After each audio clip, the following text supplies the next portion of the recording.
Bisakah meniru Bilal untuk menjadi mutiara di surga? Amalan-amalan apa yang berguna? Bilal itu dikuburkan di Suriah, di Damaskus. Kalau kita ingin seperti Bilal, ziarahlah ke makam Bilal. Saya selalu berziarah ke makam Bilal kalau ke Damaskus.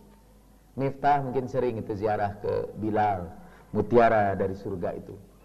Cuma kemarin waktu saya ziarah, saya tidak sanggup menahan air mata saya, karena saya baru saja baca buku tentang sejarah azan, Tarikhul Azan, ini di bukunya. Al-Azan Bainal Isola wa Tahrif, ini buku tentang sejarah azan. Dan saya menemukan kisah yang sangat mengharukan tentang Bilal. Dalam cerita yang beredar, seperti sudah ketahui, setelah Rasulullah meninggal dunia, Bilal tidak azan lagi. Menurut satu riwayat, karena Bilal memohon izin kepada Abu Bakar untuk berangkat berjihad, dan diizinkan oleh Abu Bakar. Menurut riwayat yang lain, kata Bilal itu sudah tidak tahan lagi tinggal di Madinah karena kenangan dia kepada Rasulullah, itu yang membuat hatinya berduka cita karena kehilangan Nabi. Bilal sangat mencintai Nabi luar biasa. Jadi dia berusaha menjauh dari situ, dari Madinah.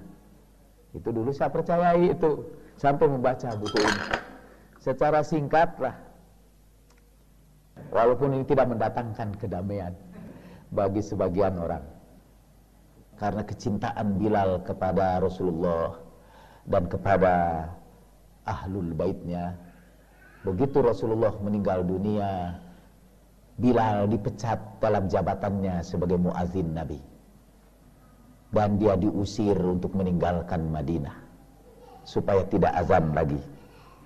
Berangkatlah dia ke Syam yang sekarang ini disebut Suriah, tentu dengan tangisan yang luar biasa, karena tidak masuk akal kalau orang itu sangat cinta kepada seseorang, lalu sedih hatinya karena ditinggalkan orang itu, malah meninggalkan kuburannya. Itu juga tidak mungkin. Bilal adalah sahabat Nabi yang paling setia. Kalau Nabi menugaskannya sebagai muadzin, dia akan lakukan itu sampai titik darah yang penghabisan. Dan mungkin dia memilih meninggalkan Madinah hanya karena kata tidak tahan, karena kerinduannya kepada Nabi SAW. Seperti tidak mungkinnya kalau saya ini sangat mencintai istri saya, dan karena itu saya tinggalkan dia sejauh-jauhnya. Itu tidak mungkin. Cik atau sekali-kali mah nganggo akal anu rada sehat. Itu dakwah yang tidak mendatangkan kedamaian. Setelah Bilal berada di sana, tapi ketika Bilal sudah berbulan-bulan di Syria, tiba-tiba Rasulullah Shallallahu Alaihi Wasallam datang di dalam mimpinya. Bilal, kenapa engkau sudah melupakan aku? Kata Rasulullah.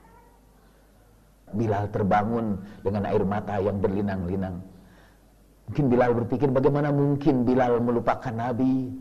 Bukankah namanya disebut-sebut di dalam sholatnya? Bukankah ia selalu mengakhiri sholatnya dengan mengucapkan salam kepada Nabi yang mulia, Assalamu alayka ayyuhan Nabi wa rahmatullahi wa barakatuh. Bagaimana mungkin ia melupakan Nabi? Karena ia sering menggumamkan namanya di dalam sholawat dan salamnya kepadanya. Bagaimana mungkin ia melupakan Nabi, seorang manusia yang sangat memuliakannya, yang menyelamatkannya dari lumpur perbudakan kepada kemuliaan ketakwaan. Jadi ketika Bilal dalam mimpinya tersentak karena pertanyaan Nabi, Bilal berkata, saya tidak melupakan kau ya Rasulullah. Kenapa engkau tidak berkunjung kepadaku? Kata Bilal. Karena Bilal sudah pergi meninggalkan negerinya, dan mendengar ucapan Rasulullah itu, esok harinya Bilal berkemas, mengumpulkan perbekalan, berangkat menuju Madinah dengan niat untuk berziarah ke pusara Nabi Sallallahu Alaihi Wasallam. Dia tidak ingin dihitung sebagai orang yang melupakan Rasulullah Sallallahu Alaihi Wasallam. Dan di kuburan Nabi yang membenamkan wajahnya di atas tanah kuburan Nabi dan membasahinya dengan air matanya. Di tempat yang sama dulu Sayyidah Fatimah melepaskan kerinduannya kepada Nabi dengan membenamkan wajahnya pada kuburan Rasulullah, menciumi tanahnya, dengan penuh kerinduan kepadanya sambil mengungkapkan puisinya. Faya ala man syamma turbata Ahmad ala yasumma zamanu ghawaliya. Duhai yang pernah mencium wewangian tanah pusara Ahmad, apakah mungkin akan mencium wewangian yang lain selain itu? Dan Bilal tahu, Bilal menyaksikan Fatimah yang membenamkan kepalanya di atas tumpukan debu kuburan Nabi sallallahu alaihi wasallam, dan hari itu juga Bilal membenamkan wajahnya di situ karena kerinduannya kepada Nabi. Setelah itu ia datang menemui ahlul baitnya, menemui Sayyidah Fatimah yang seperti kita ketahui dia meninggal dunia 6 bulan setelah Rasulullah meninggal dunia. Dalam periode 6 bulan itulah Bilal datang kembali ke Madinah. Dia menemui Sayyidah Fatimah, menemui Hasan dan Husain, menemui Imam Ali. Kemudian orang-orang Madinah begitu tahu Bilal, mereka lihat ada Bilal datang, semua meminta Bilal untuk berazanlah sekali aja untuk membangkitkan kembali kenangan kepada zaman Nabi. Karena azan yang ada di zaman Nabi itu sekarang sudah tidak kedengaran lagi. Jadi tolong bangkitkan asosiasi itu, gitu kira-kira. Tapi Bilal menolaknya. Sampai akhirnya datanglah permohonan itu dari Sayyidah Fatimah, dari Imam Hasan dan Husain, dari Imam Ali supaya Bilal berkenan untuk mengembangkan kembali azannya di Madinah. Dan subuh itu Bilal berazan. Ketika sampai kepada asyhadu anna Muhammadar Rasulullah, Bilal menangis terisak-isak dan seluruh Madinah berguncang dengan tangisan karena kerinduan mereka kepada Rasulullah sallallahu alaihi wasallam. Itu kenangan yang saya bawa ketika saya bersimpuh di makam Bilal. Kenangan itu yang membuat air mata saya berlinang-linang. Balik pada pertanyaan itu, gimana bisakah meniru Bilal untuk menjadi mutiara di surga? Bisa. Tumbuhkan kecintaan kepada Nabi sallallahu alaihi wasallam dan kepada ahlul baitnya. Kitab ini disebutkan dalam pendahuluannya dihadiahkan kepada siapa? Saya bacakan ini. Al-Ihda kata.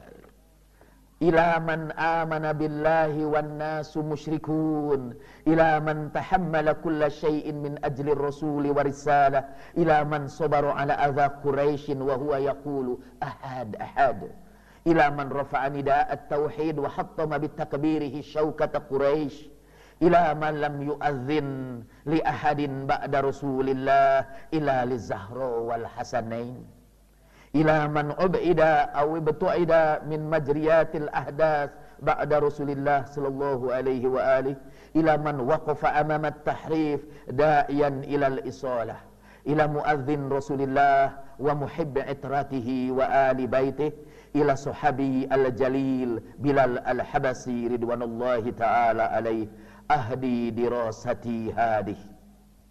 Aku persembahkan buku ini kepada dia yang beriman kepada Allah ketika orang masih musyrik, kepada dia yang memikul segala sesuatu demi Rasulullah dan risalah, kepada dia yang sabar dengan siksaan orang-orang Quraisy sambil tidak pernah berhenti mengucapkan ahad ahad, kepada dia yang mengangkat bendera tauhid dan menghancurkan dengan takbirnya kepongahan orang-orang Quraisy, kepada dia yang tidak mau adzan kepada siapapun setelah Rasulullah kecuali untuk Az-Zahra dan Hasan dan Husain, kepada dia yang dikucilkan dan diusir dari tempat kejadian setelah Rasulullah sallallahu alaihi wasallam, kepada dia yang tetap berdiri untuk menentang segala penyimpangan dari agama dan membawa agama kepada agama yang asli, kepada muadzin Rasulullah dan pecinta itrohnya dan ahli baitnya, kepada sahabi yang mulia Bilal al-Habsi ridwanullahi ta'ala alaih,